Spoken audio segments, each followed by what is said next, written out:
So this is the 16:30 hours GMT edition of the Kudila television channel, broadcasting on the internet under the banner of the Baby Angel Geronimo editions. Baby Angel Geronimo is the world's most reliable, authentic, consistent, transparent witness to the evilness being done, the evil things being done by the various decision makers in various posts in the United Kingdom state within quotation marks. Baby Angel Geronimo has years of evidence that has been completely vindicated. The evidence experienced by the Baby Angel Geronimo being the directly targeted recipients of depravity, lies, defamation, attacks perpetrated in the name of the United Kingdom state by the evilness personified, named as Christine Evilness Middlemiss, who is supposed to be the UK's chief veterinary officer. This evilness has perpetrated serial lies against Baby Angel Geronimo. And as many as 3 separate sittings of the High Court have been abused by Christine the Evilness Middlemiss to defame, to demonize, and to misinform about the state of health and the state of fitness of the Baby Angel Geronimo. So Baby Angel Geronimo's evidence covers not only the misconduct, criminality, depravity, cruelty, lying, contempt, unfairness, injustice perpetrated by Christine Middlemiss, the evilness, who was aided and abetted by her stooges and co-conspirators, co-criminals. George Injustice Eustace at DEFRA, and they in turn were aided and abetted and endorsed by the evilness personified, Boris the congenital liar Johnson. And they had outside support for their criminality, their depravity, their evilness, their injustice, their cruelty, including from the political murderer of the Labour Party, Keir Starmer, to name one main one. When the Sun newspaper, so called, fabricated a kind of one off item claiming that a man called Stanley Johnson, who they described in that edition as their environment correspondent, had actually supported the calls for Baby Angel Geronimo to be declared as innocent, in the best of health, and to be left alone. That was a one-off thing that Stanley Johnson did. After that, while the attacks on the Baby Angel Geronimo's innocence and fitness continued to be peddled by the liar, Christine Middlemiss, and her co-liars and criminals, Stanley Johnson suddenly became unable to speak or unable to make any further comments about the baby angel Geronimo. It must have been the intervention of the congenital liar that Stanley Johnson had biologically produced. A Johnson called Boris Johnson. So this bulletin, this broadcasting under the banner Baby Angel Geronimo editions includes both the direct experience of Baby Angel Geronimo, direct witnesses, directly witnessed evidence and episodes and installations of attacks on Baby Angel Geronimo by the criminals.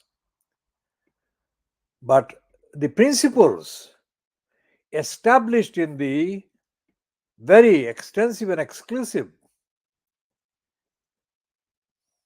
representation of Baby Angel Geronimo on other aspects of the behavior of the UK state and its agencies.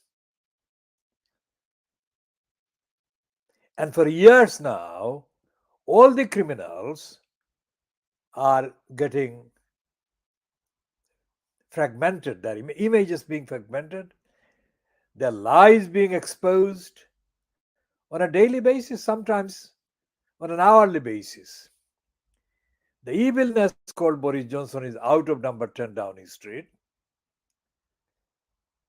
And the evilnesses, including those who colluded and collaborated with Christian evilness Middlemiss, especially George Injustice Eustace, has been on the record since he lost the spot at the DEFRA, admitting, confessing that while he was in post, he lied. He hasn't confessed yet that he lied against Baby Angel Geronimo, which he did. But he has confessed to lying and issuing lying and false statements supporting the false claim by the liar Johnson that the post-Brexit so-called agreement with Australia about agriculture was going to benefit the United Kingdom. Since being ousted from the DEFRA post, the evilness George Injustice Eustace has confessed that he lied, in effect, and he has confessed to other lying as well. So when we say that Baby Angel Geronimo's principles, the moral lessons of the witnessing by Baby Angel Geronimo, or the depravity of the United Kingdom state and its agents and agencies, we really literally mean that.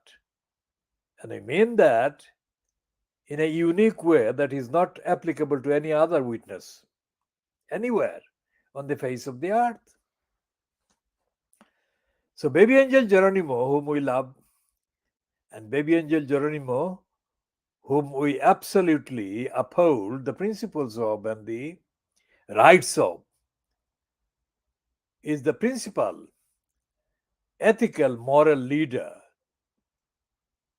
from the platform that is unique, and we shall be sharing Baby Angel Geronimo's evidence with every edition of the Kudila television channel and any allied publication. Moving on to something that happened in 1973, December 1973, on page 36 of the Sunday Times magazine, dated the 2nd of December 1973, there is a statement about child labor.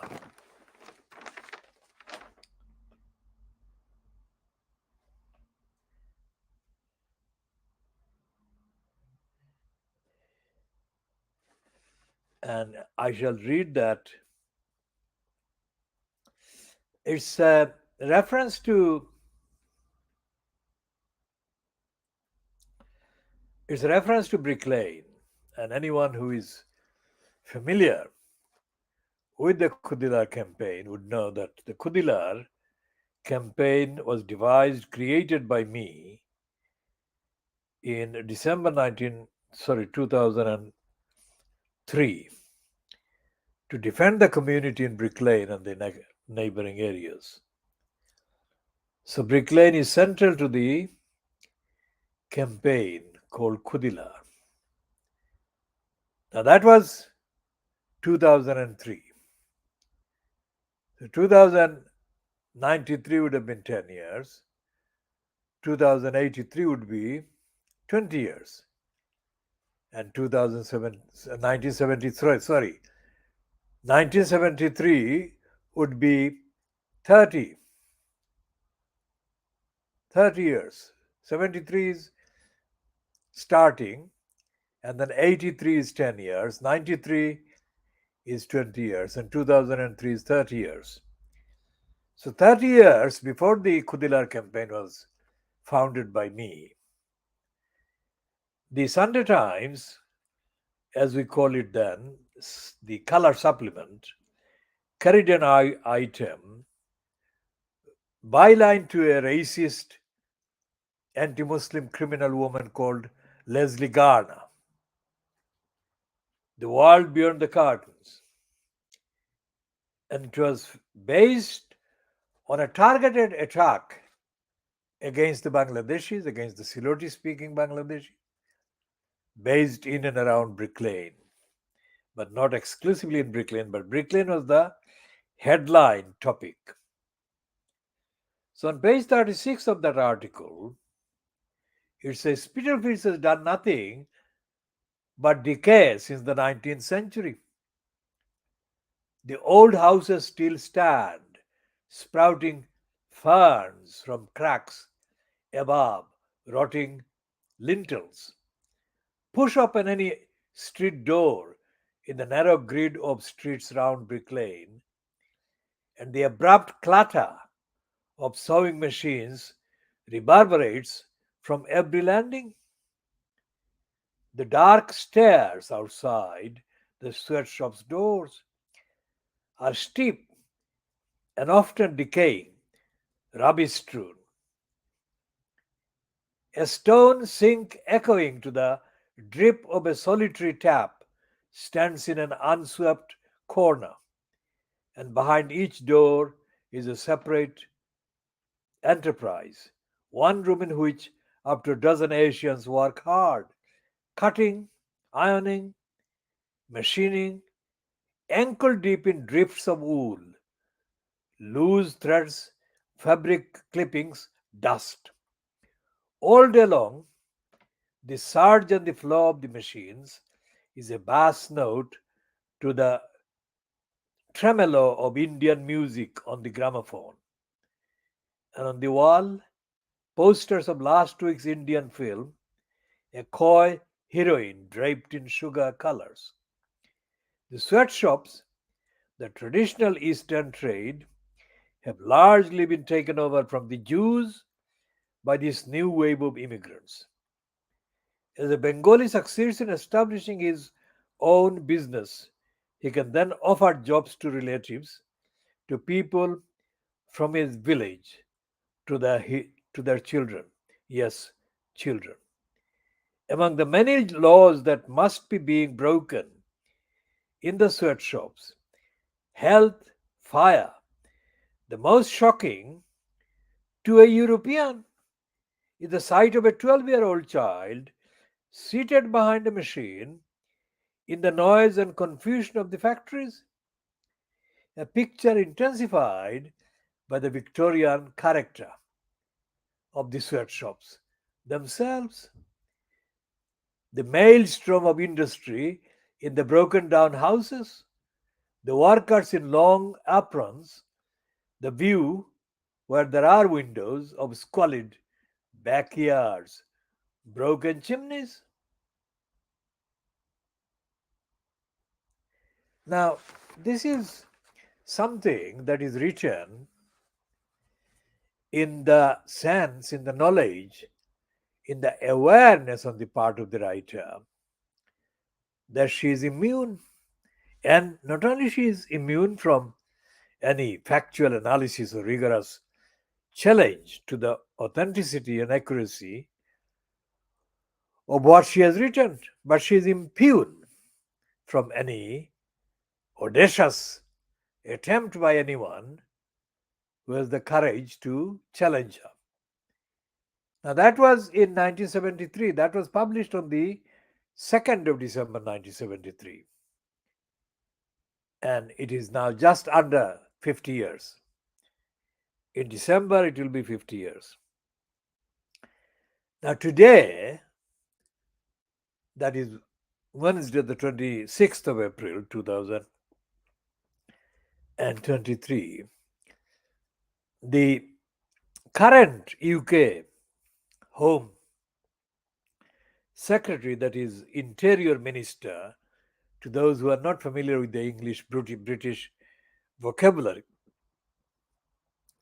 the Home Secretary is the Interior Minister, according to the designation described in other countries. So, the Interior Minister of the United Kingdom is not a United Kingdom cultural person. This is a mental slave completely born in treacherous corruption to parents originating from Goa, which is now part of India. Goa, Daman, Diu, and other Junagadh, including Kashmir, were the disputed territories for several years under the arrangements reached so-called in the August 1947. But Goa was eventually to be claimed by India, what is now India. So Suella Fernandez, who has acquired a Western European name called Braverman, but before she acquired that name, she was known by her birth name, biological name, Suella Fernandez. Now, Suella Fernandez allegedly is a practicing Buddhist. Now, anyone who knows about the Buddhist so-called faith would know that respect for life is at the center of the Buddhist faith. And here is Suella being the personification of evil, cruelty and evilness and depravity, hitting the news headings on a daily basis with the cruelest possible, most depraved utterance aimed against children. Remember what Leslie Garner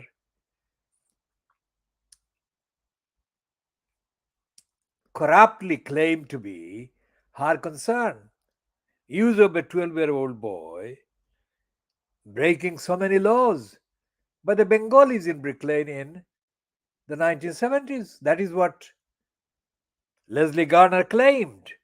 It was the fault of the Bengalis, it's the fault of the Silotis, it was the fault of the Muslims in and around Brick Lane that were breaking laws that had been enacted allegedly to protect children. That was 50 years ago. And 50 years on, the breaches of the universal rights of children are being perpetrated not by some anonymous individuals coming from the most backward part of the world, as described by the racist liar Leslie Garner, but by the incumbent in one of the highest offices of the UK state, the UK Home Office. She is saying, according to the report online today, Wednesday, 26th of April 2023, on The Guardian online. She is saying that those migrants, those children, are polluting, contaminating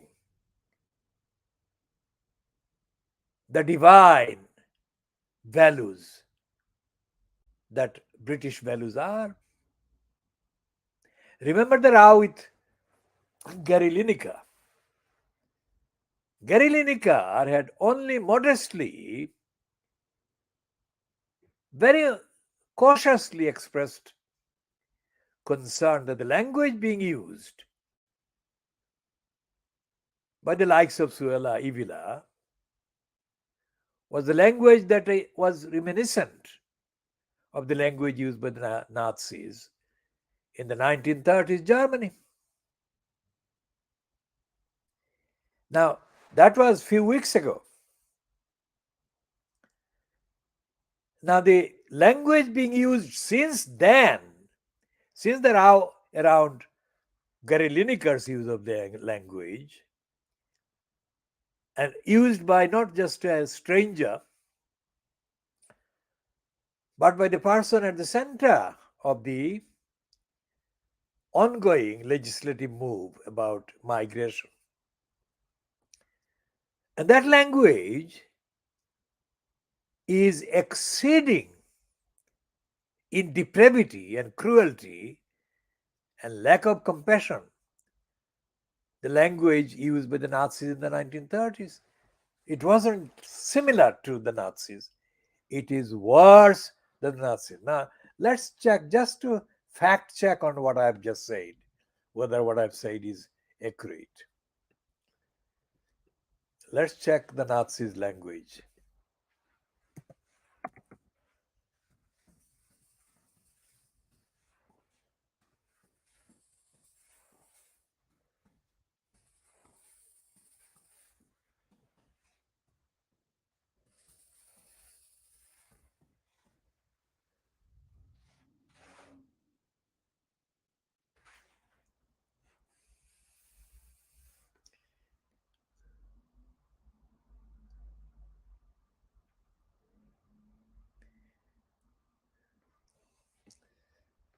So let's look at the entry on the Wikipedia about Nazi Germany, and it says this is the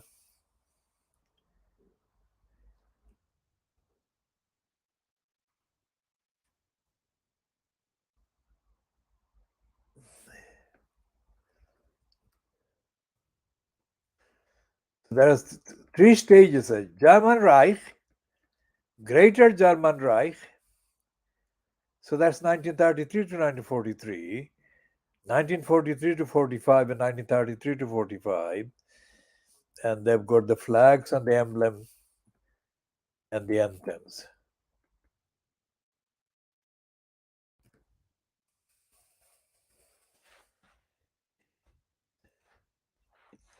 So let's check on the language, Nazi Germany.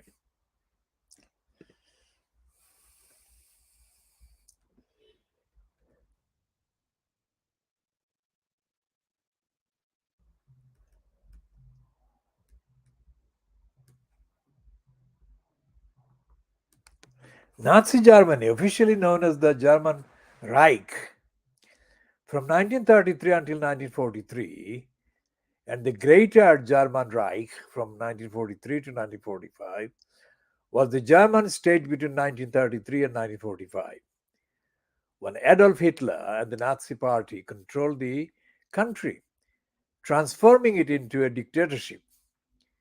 Under Hitler's rule, Germany quickly became a totalitarian state where nearly all aspects of life were controlled by the government.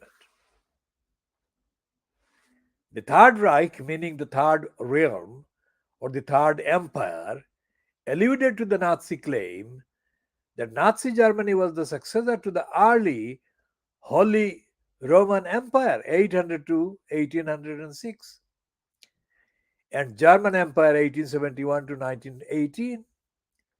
The Third Reich, which Hitler and the Nazis referred to as the Thousand Year Reich ended in May 1945 after 12 years when the Allies defeated Germany, ending World War II in Europe.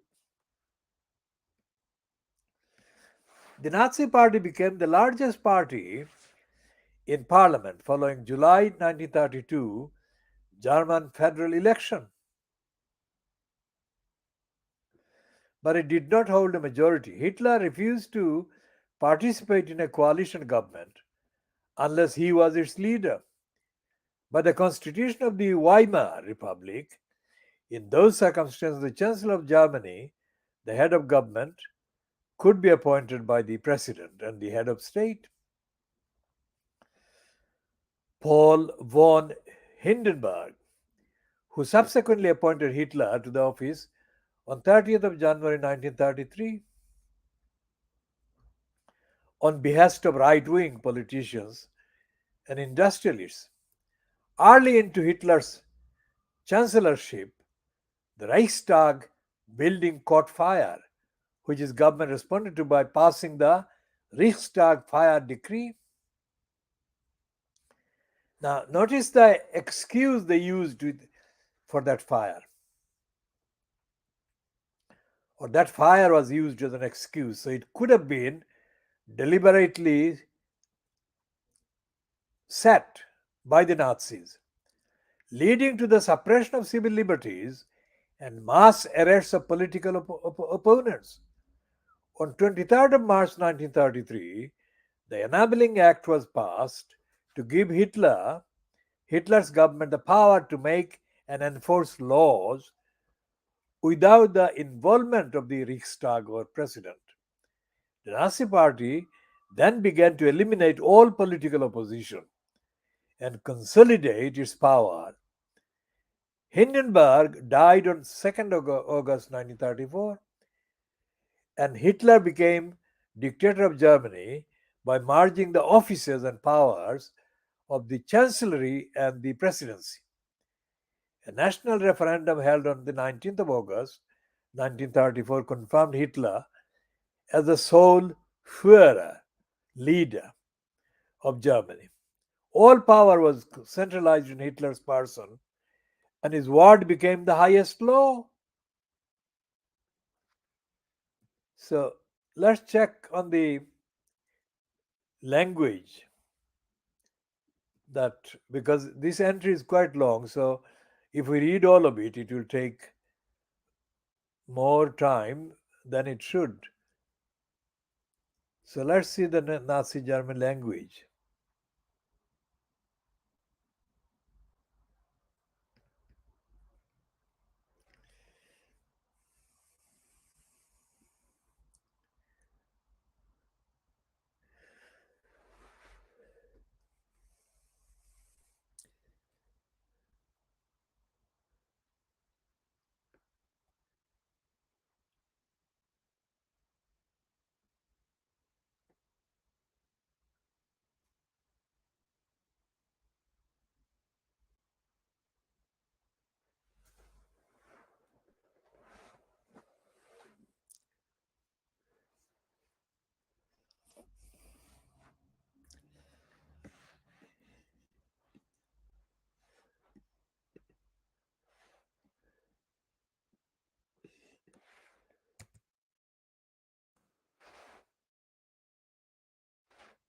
One part of the Nazi camp slang was German language terminology for people, things, and events in the camps, where many ordinary German words acquired specific meaning and associations. Another was ad hoc slang, based on various native languages of inmates from different countries.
So there is an updated hol- this is an 800 page kind of corrector of Nazi words.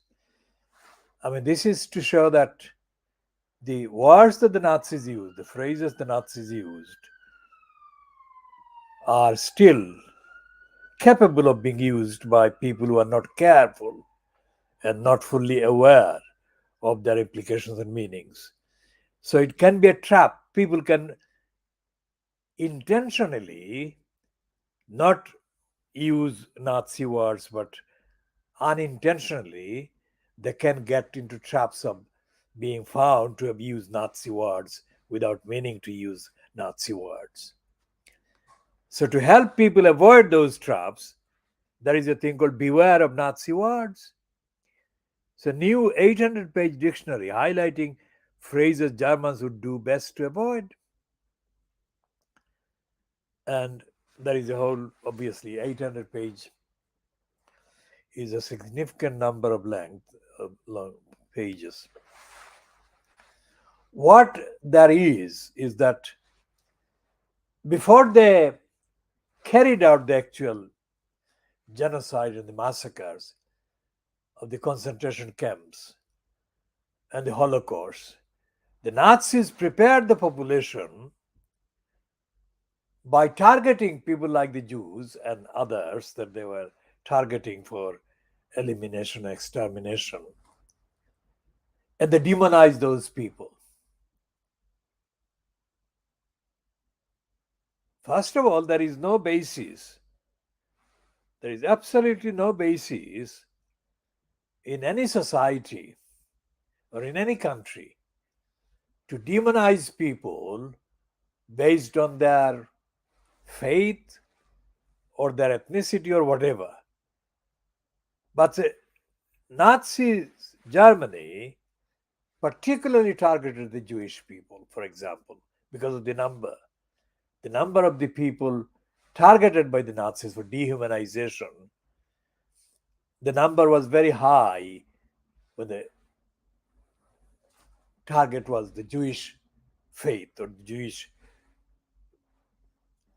race, whatever you call it.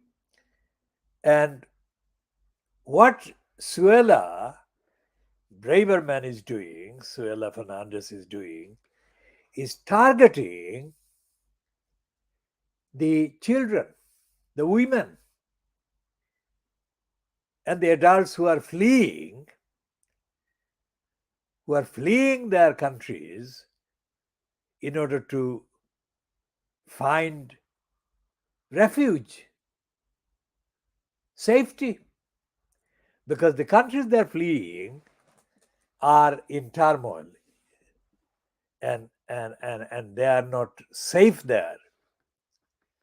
This week, today, the very week when Suella Ibila Cruella is demonizing the people seeking asylum, the headlines, today's headlines, the headlines of when it does British newspapers just gives the game away. Let's check.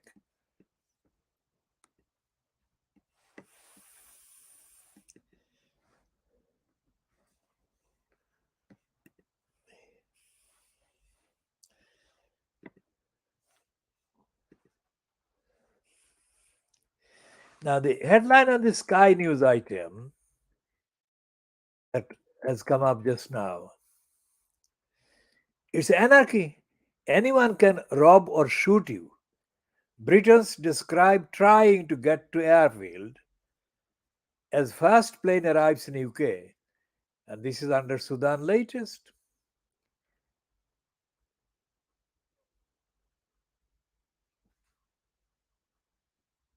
And even against that, there is this evilness, Suella Fernandez. She says that she is not going to introduce safe routes for Sudan asylum seekers. So that's it. Immediately now, right now, she is contradicting the overall emergency that everyone in the United Kingdom is concerned about, the safe exit, the safe evacuation of people caught up in the Sudan civil war now. The Home Secretary says the government's focus is on supporting British nationals and their dependents. She doesn't care about the international treaties. So this is timed at what time? It doesn't give the time, but this is the Suella Braverman. This is the name that we are using because that is the name she is officially using herself. Suella Braverman has ruled out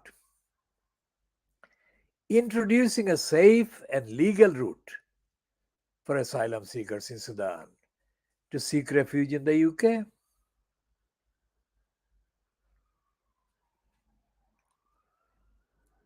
Earlier, that is, during the Prime Minister's questions, which happens on the Wednesday, Rishi Sunak refused to comment.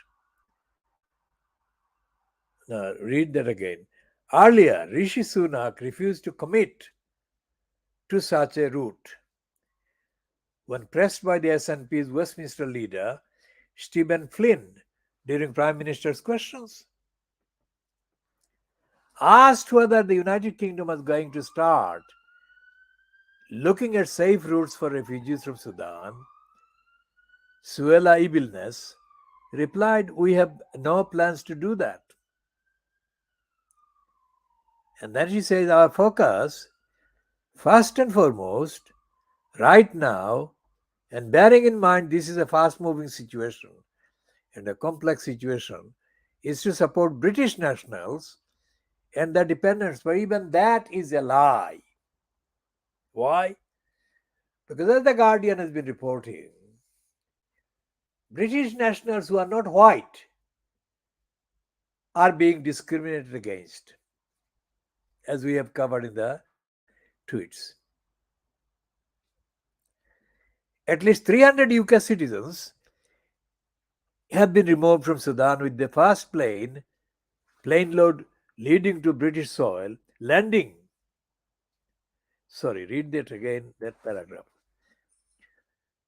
I'm having to read bits over and over again because of the screen that has got issues with the access to the text clearly the first time. So I have to read it again. That is the reason.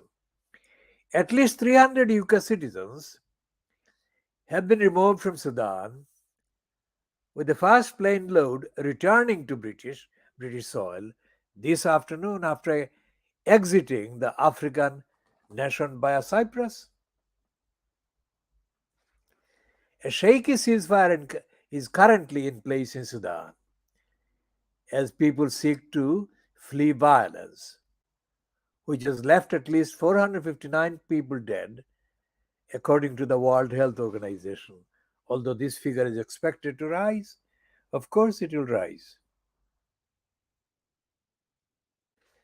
Those eligible to come to the UK have been told to make their own way to an airfield near the capital Khartoum so they can be airlifted to Cyprus.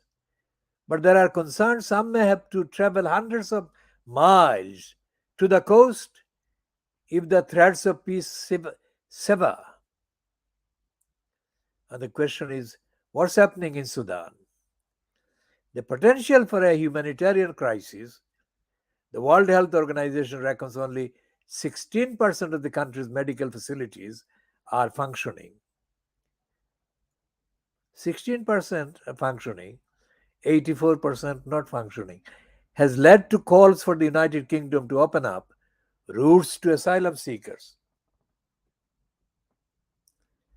Mr. Flynn said, "To be clear, and I think everyone in the House of Commons is aware of this, children in Sudan are already dying.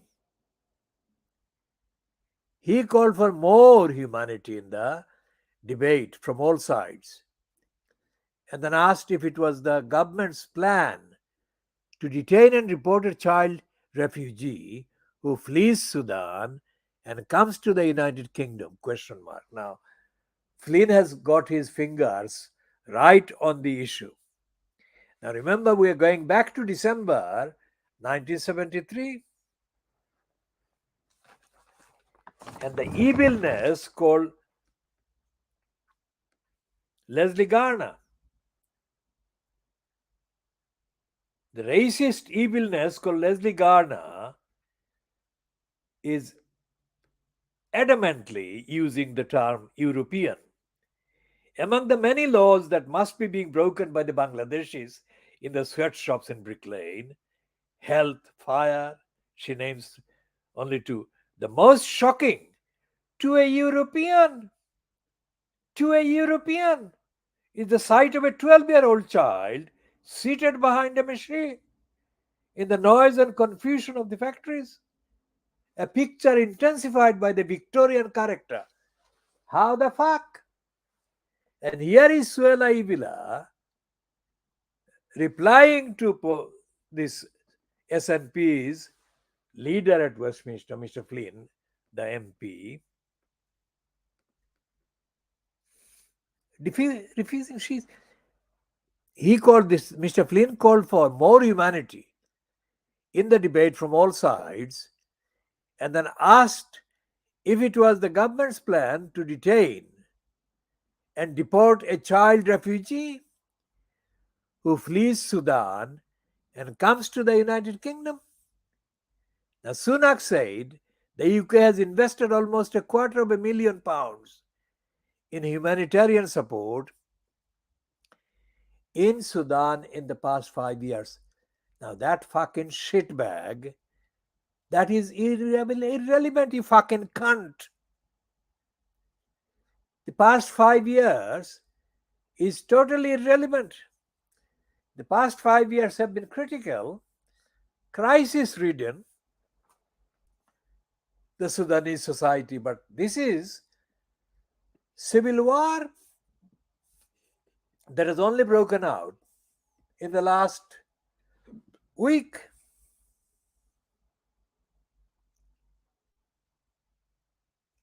And then he says the UK has welcomed almost 500,000 vulnerable people in the country in the last few years. Fuck off. This question from Flynn is not about the last few years. It's about this week. The question how the UK will support potential asylum seekers outside of specific schemes like Ukraine, Afghanistan, and Hong Kong has repeatedly cropped up as the government attempts to reform the immigration system. This included a moment when Ms. Braverman appeared unable to explain how someone wanting to claim asylum in the UK could do so. MPs were today debating among amendments to the government's illegal migration bill. Now, where is any sign of the fucking cunt, the political murderer of the Labour Party, Keir Starmer, on this?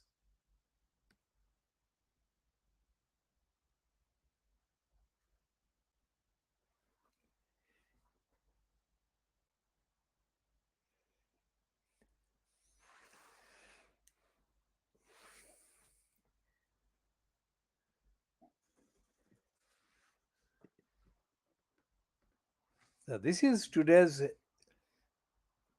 front pages of the Fleet Street papers.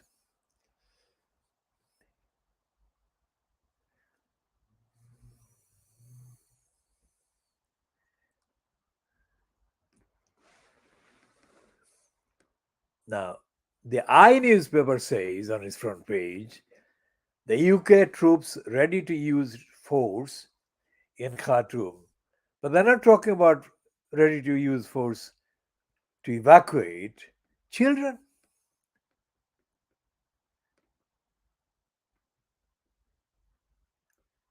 And the Times says similarly, stupidly, make your way, no, make your own way to Sudan airlift, Britain's told. Now, as the Sky News item copy I have read earlier said, sometimes it is hundreds of miles drive to reach the evacuating plane or something.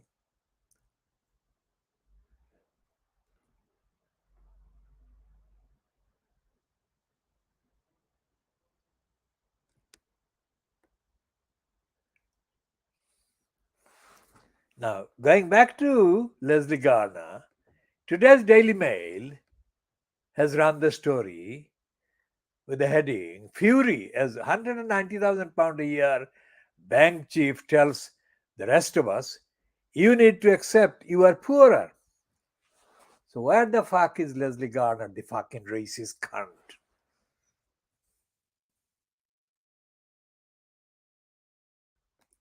And then the Daily Mirror adds to the reality that the depraved conservatives created in society. Kids need 1 million meal kits, that is, packets. Food banks, heartbreak. Shocking scale of hunger in Britain revealed as Premier Star shares his childhood struggles.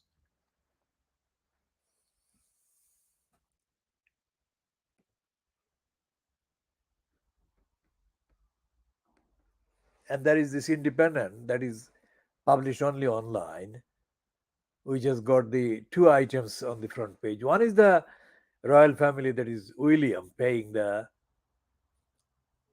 making a secret deal with the son and receiving huge sums of money.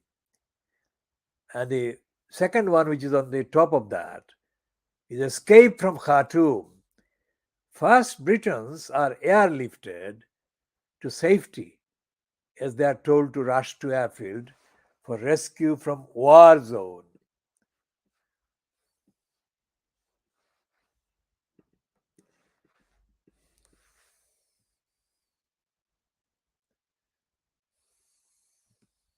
And the Financial Times is completely ignoring the Sudanese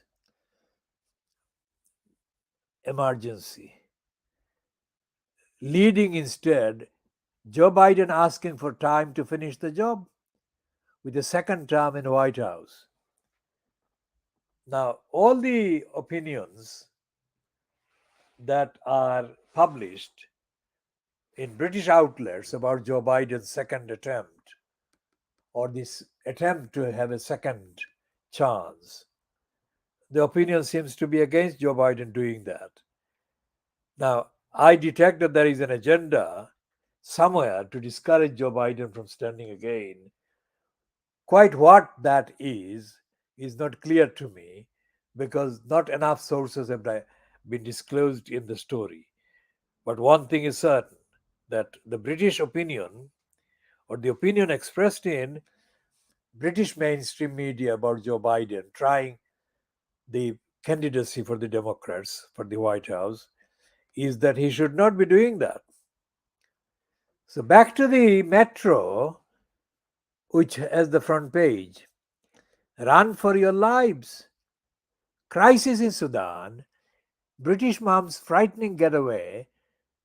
I'll read that again. British mom's frightening getaway drive past Khartoum militia to reach airfield and escape.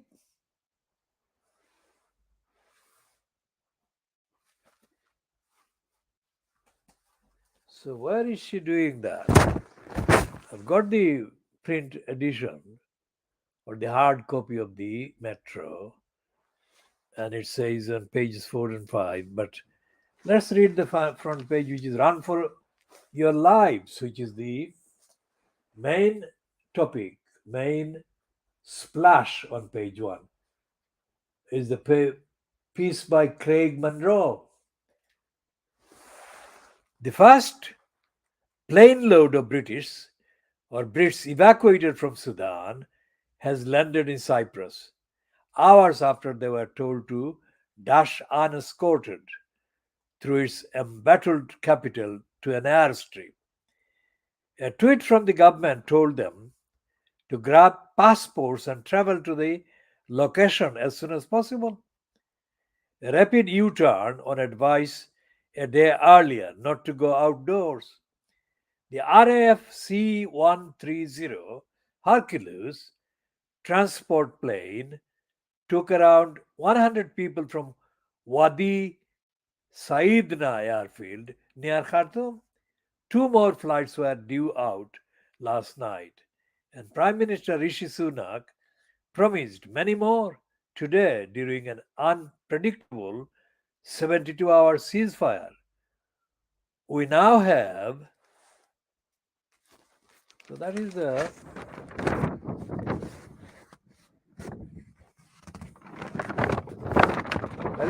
page that has got the story about this mom who fled through her four kids.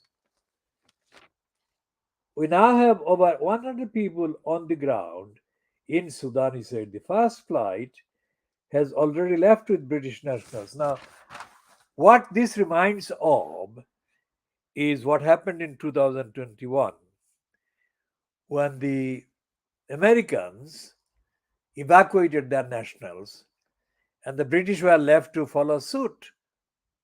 But what the UK government did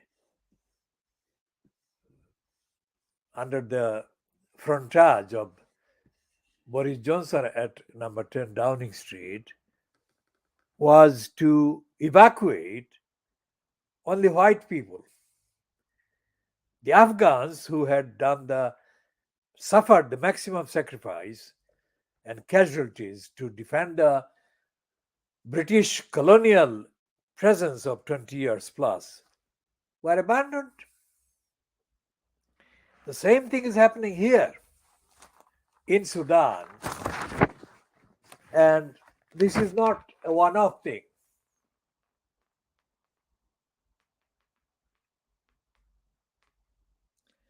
And there is this British woman who is a British national, but she is of Sudanese ethnicity. Samar Al Taib is in the capital, and according to her, the item is headed Khartoum like the purge. There are thieves and murderers loose. It's really scary, says British. A British-born resident trying to flee Sudan has described scenes out of a horror film in Khartoum. Samar Al Taib from Birmingham said freed prisoners had been running amok amid gunfire in the streets and roads full of tanks. Imagine the movie, The Purge. It's just like that, said the 20-year-old, speaking from the house of a relative on the outskirts of the capital, Khartoum. The prisoners got released, so there is murderers and people who have committed manslaughter and thieves everywhere. The Purge is a 2013 horror film about a family who find themselves in danger during a night when all crime is temporarily legal. Dual national Ms. Al Taib said, people have mentioned that they have been looted and they took their stuff and their money and they were just left in the middle of nowhere. It was really scary. The third-year medical student at Khartoum's National University is waiting to be evacuated to join her parents, three brothers and two sisters in the UK. Asked if her family were worried about her, Miss Al Taib said yes, especially the little ones who keep calling me saying, oh, Samar, are you okay? Are you gonna die? But a lot of people are kind of just doomed. There is no way they can escape. Now, this is a real serious emergency for those people who are caught up in it. So, how to kind of process this expression of evilness by the criminal Rishi Sunak and in the so-called answer to the question represented by the SNP's Westminster leader, Flynn. How do you process that? Because it is full of poison, denial, untruth, contradictions, and lies. When they say that Sunak is the first ethnic prime minister whatsoever in Britain, what do they mean? Do they mean somebody who looks ethnic but is inside completely even worse than Thomas Babington Macaulay imagined? The brown skinned English Macaulay, who was in charge of devising education system in the colonized subcontinent during the 19th century, in the 1830s. What did he say? Let's check what Macaulay said in the 1830s, if we can access it.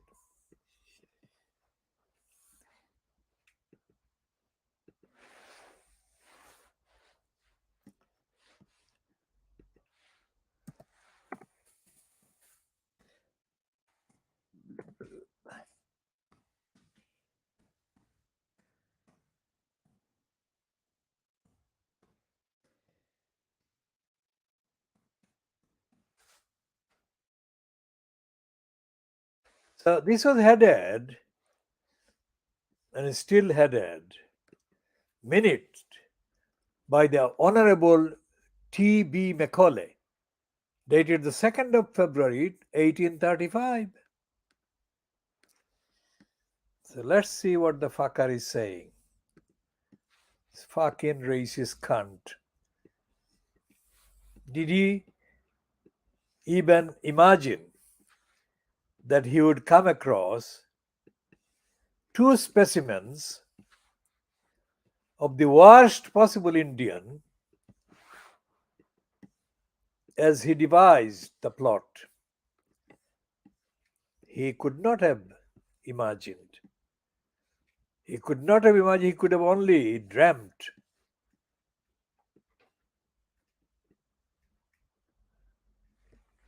that a lying cunt like Sunak and a lying twat like Cruella Fernandez would emerge.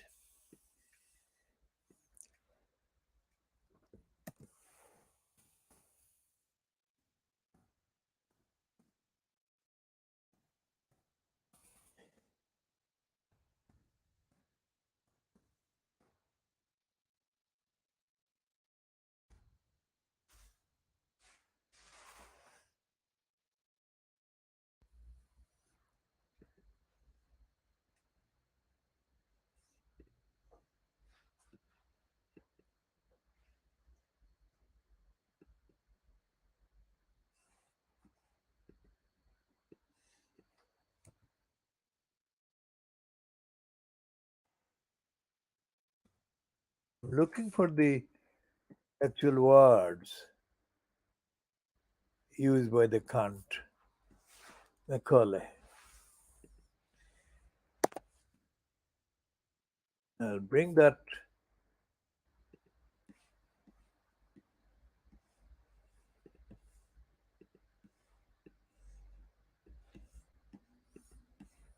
to the present day.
This fucker died age 59, I think, this cunt.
So there is an entry on the Wikipedia about Macaulayism.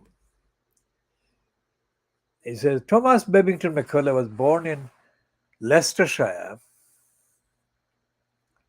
and this fucker actually died age 59 on 25th of October 1800. The son of Zachary Macaulay, former governor of the colony of Sierra Leone.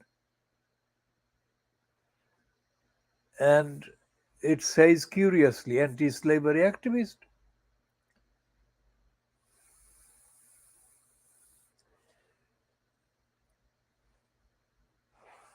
Okay, so let's go to the actual. We must at present do our best to form a class. That's the one I was looking for. We must at present do our best to form a class who may be interpreters between us and the millions whom we govern. A class of persons Indian in blood and color, but English in taste, in opinions, in morals, and in intellect. Fuck him. To that task, we may leave it to refine the vernacular dialects of the country, to enrich those dialects with terms of science borrowed from the Western nomenclature, and to render them by degrees fit vehicles for conveying knowledge to the great mass of the population. By the great mass of the population, the criminal obviously means the people of the subcontinent, what is now mainly populated by the people of Bangladesh, India, and Pakistan.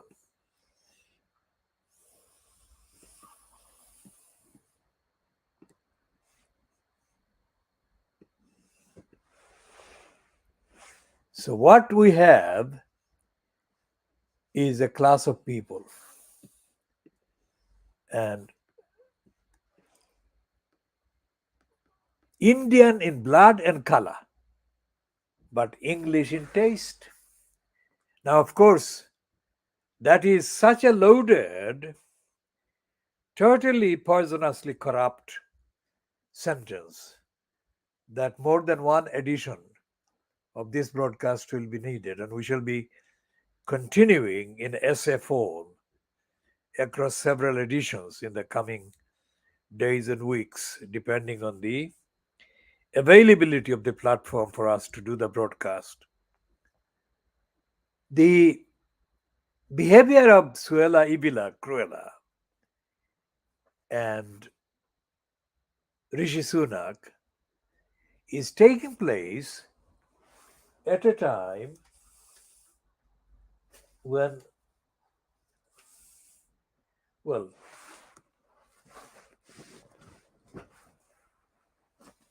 in fact, the week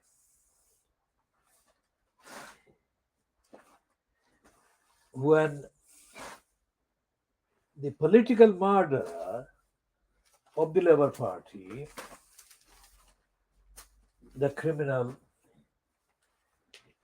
Keir Starmer, has been busy attacking Diane Abbott. Now, this is important because instead of raising the question that the SNP's leader in Westminster, Flynn, raised at the Prime Minister's questions, that should have been the question that Keir Starmer should have raised.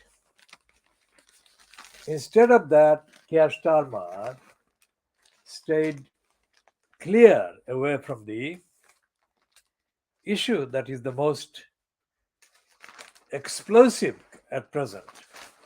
Now, on page 28 of the Times, letters to the editor, today there is one letter that is headed with the name of Diane Abbott. And it says Abbott's first draft. And it says for Diane Abbott to claim that her anti-Semitic letter was an early draft sent in error is the lamest excuse ever. Now, this is the issue.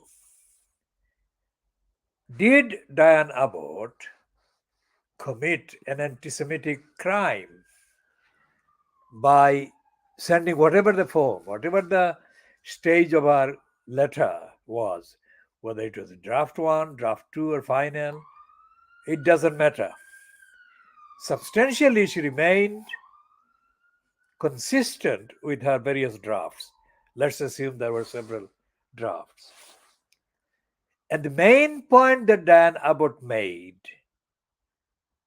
was not at all about in any way denying the racism suffered by the Jewish people. But the valid point, factually correct and demonstrable, which is that there are various forms of racism, and the victims of racism also vary. And they don't all, that is to say, not all victims of racism experience racism in the same way. And the third point is that there is a difference between various white pigmented victims and targets of racism and those who are not white, those who are African, or she must have implied Asian as well. So that is a absolutely logical scientific thesis. And it is something that is well known to all students of racism, all students of racial discrimination, and all students of alleged constitutional moves intended to deal with racism. So, how did Starmer conclude that Diane Abbott, making such an observation in her own words, I have only paraphrased this because I know that what she was intending to say, in her own words, did say, is actually factually correct. So, how did Keir Starmer and the others conclude that what Diane Abbott said about the comparative targeting and comparative empirical perceptions of racism meant that she was saying Jewish people didn't experience or suffer racism. She never could have meant that. She never could have logically implied that. So anyone who says that that is what she said has to show word for word how their conclusion that she said Jewish people didn't experience racism was stated in her letter, whether it's a draft one or draft two or any number of draft.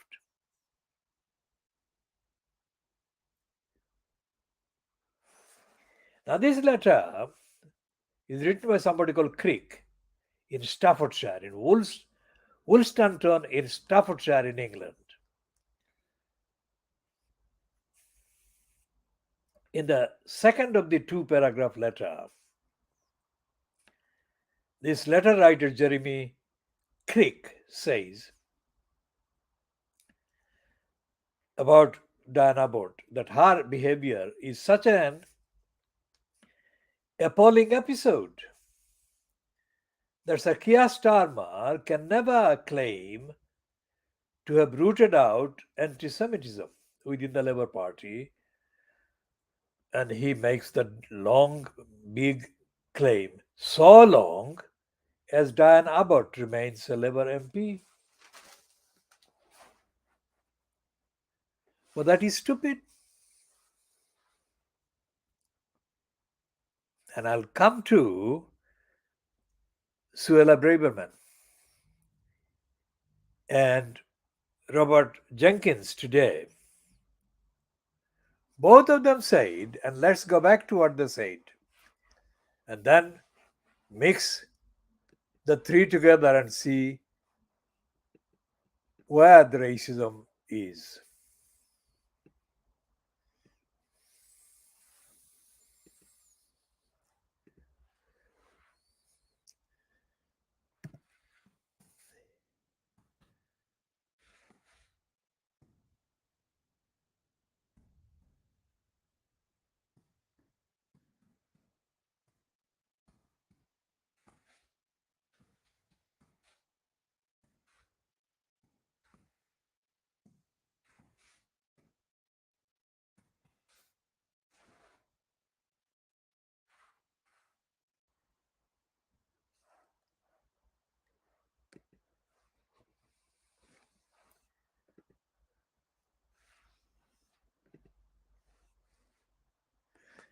So, this is the heading on the Sky News, and the time is 1749 UK time, which is 1649 GMT. Suella Braverman, criminal behavior by people arriving illegally at odds with British values.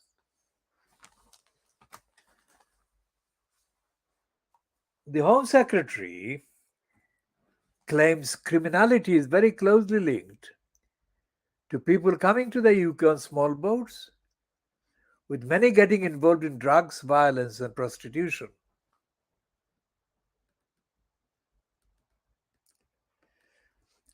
The behavior of people arriving in the UK on small boats is at odds with British values, the Home Secretary has claimed. Speaking exclusively to Sky News, Suella Braverman said people making the dangerous channel crossing, who include asylum seekers, were behaving unacceptably by breaking our rules and abusing the generosity of the British people. Who is she talking about? Is she talking about the millions who are on the breadline, being kept in poverty and starvation by the British government? Is she talking about the Bank of England person who says that people should accept that they are poor?